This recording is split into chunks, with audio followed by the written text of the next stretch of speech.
नमस्कार, सप्ततारा न्यूजमध्ये आपले स्वागत आहे। आज रविवार दिनांक 9 जून 2024 न्यूज बुलेटिनमध्ये जाणून घेऊया आजच्या ठळक घडामोडी। वादळी वाऱ्यावर जोरदार पावसामुळे कोरेगाव रहमतपूरमध्ये सुमारे 8 लाखांचे नुकसान। आझाद चौकात इमारतीचे छत महामार्गावर पडल्याने 3 जखमी, दोघांवर उपचार सुरू। तहसीलदार डॉक्टर संगमेश कोडे यांची माहिती। कोरेगाव शहर आणि रहमतपूर परिसरात शनिवारी सायंकाळी वादळी वाऱ्यासह जोरदार पावसामुळे 8 घरांचे नुकसान झाले आहे। रहमतपूर येथे कडब्याची गंज पुराच्या पाण्यात वाहून गेली। कोरेगाव शहरात 2 इमारतीवरील पत्र्यांचे छत उडून रस्त्यावर पडले होते। या अपघातात 3 जण जखमी झाले असून त्यापैकी दोघांवर वेगवेगळ्या रुग्णालयात उपचार सुरू आहेत। एका रुग्णाला घरी सोडण्यात आले आहे। एकूण सुमारे 8 लाख रुपयांचे नुकसान झाले आहे। तहसीलदार डॉक्टर संगमेश कोडे यांनी रविवारी कोरेगाव सायंकाळी 5 वाजता पत्रकारांना याबाबत माहिती दिली। शनिवारी कोरेगाव शहर व तालुक्यात वादळी वाऱ्यासह जोरदार पाऊस झाला। या पावसामध्ये मोठ्या प्रमाणावर नुकसान झाले। वादळी वाऱ्याने अनेक घरांवरील पत्रे उडून गेले तसेच झाडे देखील पडली होती। कोरेगावचे महसूल मंडल अधिकारी शिवाजीराव पिसाळ, तलाठी किरण पवार व कोतवाल सूरज सरगडे यांनी नुकसानीचे पंचनामे केले आहेत। त्यामध्ये कोरेगावातील 8 घरांचे नुकसान झाले आहे। 2 इमारतीवरील पत्र्याचे छत उडून पडले आहे। रहमतपूर येथे कडब्याची गंज वाहून गेल्याने नुकसान झाले आहे। कोरेगावातील आझाद चौकात इमारतीवरील पत्र्याचे छत उडून रस्त्यावर पडले। त्यावेळी बस थांब्यावर उभ्या असलेल्या शिरडोन येथील अनिल माने या व्यक्तीच्या डोक्याला मार लागल्याने जखमी झाला आहे। त्याच्यावर सातारा येथील खासगी रुग्णालयात उपचार सुरू आहेत। त्याचबरोबर वडापावच्या गाड्यावर वडापाव खाण्यासाठी गेलेली तडोळे समज कोरेगाव येथील युवती पायाला मार लागल्यामुळे जखमी झाली आहे। तिच्यावर उपचार सुरू आहेत। अन्य एक व्यक्ती किरकोळ जखमी झाली होती। त्याच्यावर उपचार करून घरी सोडण्यात आले आहे। वादळी वाऱ्यासह पावसामुळे मोठे नुकसान झाले असले तरी महसूल प्रशासन, नगरपंचायत प्रशासन आणि महावितरण कंपनीने भर पावसात उपाययोजना केल्या। कोणत्याही परिस्थितीत जनजीवन विस्कळीत होऊ नये यासाठी प्रयत्नांची पराकाष्ठा करण्यात आली। महामार्गावरील वाहतूक कोंडी रोखण्यासाठी जेसीबीद्वारे पत्र्याचे छत व लोखंडी अँगल काढण्यात आले। सुदैवाने कोणतीही जीवितहानी झालेली नाही। कोरेगाव परिसरातील वीज पुरवठा काही काळ खंडित झाला होता, मात्र तो काही तासांमध्ये पूर्ववत करण्यात आला। काही भागातील विजेचे खांब तुटल्याने रविवारी सायंकाळी वीज पुरवठा पूर्ववत करण्यात आला असल्याचेही तहसीलदार डॉक्टर कोडे यांनी सांगितले। पिंपोडे बुद्रुक ग्रामस्थांनी एकीद्वारे पाणी टंचाईवर केली मात। भर उन्हाळ्यात पाझर तलावासह बंधाऱ्याचे खोलीकरण केल्याने पावसामुळे सर्वत्र पाणीच पाणी। कोरेगाव तालुक्याच्या उत्तर भागातील महत्त्वपूर्ण बाजारपेठ असलेल्या पिंपोडे बुद्रुक गावाला कायम दुष्काळाचा शिक्का होता। प्रशासकीय यंत्रणा आणि लोकप्रतिनिधी उपाययोजना करून पाणी टंचाईवर दरवर्षी मात करत होते, मात्र ग्रामस्थांनी कोणत्याही परिस्थितीत गाव पाणीदार करण्याचा एकमुखी निर्णय घेतला। सर्वांना एकत्रित करून पाणी टंचाईवर मात करण्यासाठी पाझर तलावासह अन्य बंधाऱ्यांचे खोलीकरण करण्याचा निर्धार केला।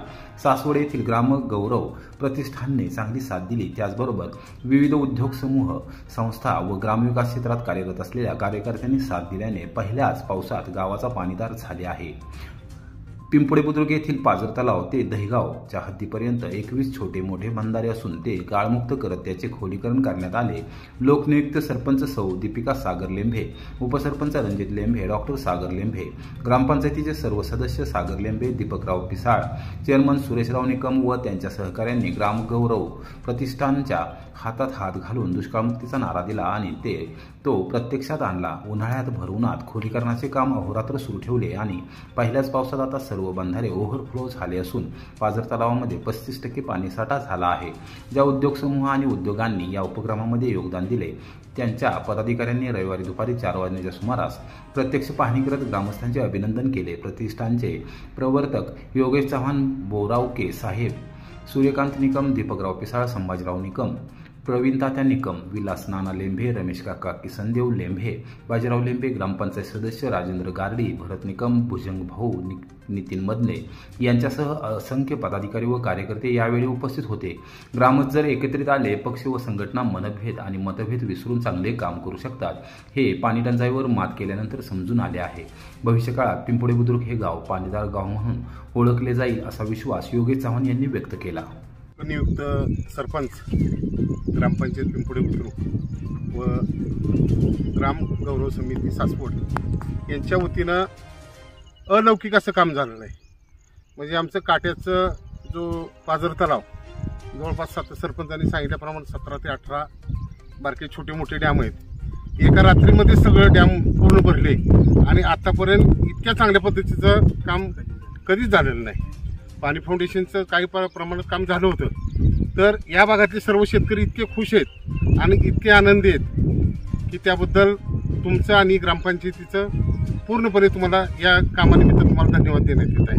नमस्कार.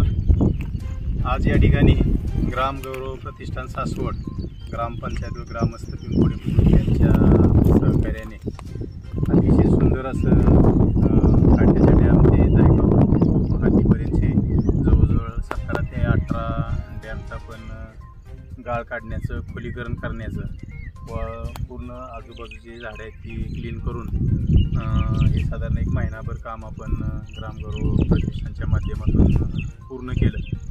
आणि आज या ठिकाणी 1-2 पाऊस झालेले आहेत. तर हे प्रत्यक्षात तुम्ही बघताय जवळजवळ एका ह्याच्यामध्ये नाही म्हटलं तरी आता साधारण 12 ते 13 फूट हाईट आहे आणि 12 ते 13 फूट आपण गाळ काढून काही शेतकऱ्यांनी आपल्या शेतामध्ये टाकला आणि काही जो अनावश्यक असेल तो डॅमच्या बाजूने टाकला. त्यामुळे डॅमची साईज वाढली, खोली वाढली आणि त्याचा फायदा असा झाला की आज एकच पाऊस झाला तर एका पावसामध्ये जवळजवळ पूर्ण डॅम भरलेले आहेत. एकदा ग्रामगौरवचे आदरणीय योगेशजी सर आहेत तिथे या ठिकाणी उपलब्ध झालेले आहेत, पाहण्यासाठी आलेले आहेत. बोरावके सर आहेत, काळे साहेब तुम्ही आहात, सर्वांचं मी मनापासून आभार मानतो. अतिवृष्टीमुळे दरड कोसळलेल्या भैरवगड रस्त्याची मनोजदादा घोरपडे यांनी केली पाहणी. अभियंत्यांना तात्काळ दुरुस्तीच्या दिल्या सूचना. कराड उत्तर विधानसभा मतदारसंघातील दुर्गम आणि डोंगराळ भागात शनिवारी सायंकाळपासून झालेल्या अतिवृष्टीमुळे मोठ्या प्रमाणावर नुकसान झाले आहे. या नुकसानीची रविवारी दुपारी 2 वाजता भाजपचे कराड विधानसभा मतदारसंघ निवडणूक प्रमुख मनोजदादा घोरपडे यांनी प्रमुख पदाधिकारी व कार्यकर्त्यांसमवेत पाहणी केली. यावेळी त्यांनी तातडीने रस्त्याच्या दुरुस्तीची सूचना सार्वजनिक बांधकाम विभागाच्या अभियंत्यांना केली. सातारा तालुक्यातील मौजे, भैरवगड, पिरेवाडी येथे अतिवृष्टी झाली त्यामुळे घाट रस्त्यामध्ये अनेक ठिकाणी दरड कोसळली असून भैरवगडला जाणारा रस्ता बंद झाला आहे. या रस्त्याची मनोजदादा घोरपडे यांनी प्रत्यक्ष पाहणी केली. माधवराव गुरव व अन्य पदाधिकारी त्यांच्या समवेत होते. यावेळी त्यांनी सार्वजनिक बांधकाम विभागाच्या अभियंत्यांना आज हा रस्ता दळणवळणासाठी खुला करण्याच्या सूचना केल्या. दगडाने, छन्नी आणि हातोड्याचे कष्ट सहन केले तर तो पुतळा बनू शकतो. माणसाने ते सहन केले तर तो महावीर होऊ शकतो. पन्यास राजरक्षित विजयजी. श्री मनोश्री व्रत स्वामी जिनालय, कोरेगाव जैन संघ येथे पन्यास राजरक्षित विजयजी, पन्यास नयनरक्षित विजयजी यांच्या पवित्र स्मरणार्थ जिना इसिका या विषयावर रविवारी सकाळी 9:30 ते दुपारी 12:30 या वेळेत 1 दिवसीय शिबिराचे आयोजन करण्यात आले होते. कोरेगाव आणि कोल्हापूर येथील गुरुभक्त परिवाराने ज्ञानाचा दीप प्रज्वलित करून शिबिराची सुरुवात केली. राजरत्न बालिका मंडळाने ध्वजारोहण करून शिक्षकांचे स्वागत केले. संघाच्या युवकांनी भक्तिगीते गाऊन शिबिरात सुंदर वातावरण निर्माण केले. पन्यास राजरक्षित विजयजी म्हणाले की निसर्गाने मानवाला उभ्या आणि प्राण्यांना आडवे केले आहे. प्राणी आडवा असला तरी सरळ चालतो. गाईला गवत दिले तर ती ताजे दूध देईल. कुत्र्याला भाकरी दिली तर तो घराचे रक्षण करेल. माणूस सरळ असतानाही वाकडा चालतो. मुले आपल्या जन्मदात्या आईवडिलांना वृद्धाश्रमात पाठवतात. ज्या शेठने त्याला काम दिले त्याने त्याची फसवणूक केली. कुत्र्याला कुत्रा बनवण्यास सांगितले जात नाही पण माणसाला माणूस म्हणतात असे त्यांनी स्पष्ट केले. चांगले मानवी जीवन जगणे, सहनशक्ती वाढवणे, सकारात्मक विचार करणे, समता प्राप्त करणे. शिवलेल्या दगडी मूर्तीची पूजा केली जाते. कच्चा आंबा उष्णता सहन करतो आणि पिकल्यावर गोड होतो. अशा प्रकारे जो मनुष्य भगवंताच्या आज्ञेनुसार सहन करतो तो सिद्धगती प्राप्त करतो असे त्यांनी निदर्शनास आणून दिले. पन्यास नयनरक्षित विजयजी म्हणाले की जीवन महान बनवणे, सर्व प्राणीमात्रांवर प्रेम, सचोटी, विश्वास, प्रत्येक काम उत्साहाने करणे या 4 गोष्टी जीवनात आल्या तर जीवन सार्थकी लागेल असे घडत असते, असे घडू शकते. गच्छाधिपती देवश्री विज्ञानप्रभा सुरजी आदी मुनींच्या रस्ता अपघाताने जैन समाजाला मोठा धक्का बसला आहे. जैन संघाने शिबिरात पूज्यश्री लवकरात लवकर बरे होण्यासाठी 9कार महामंत्राचा जप केला.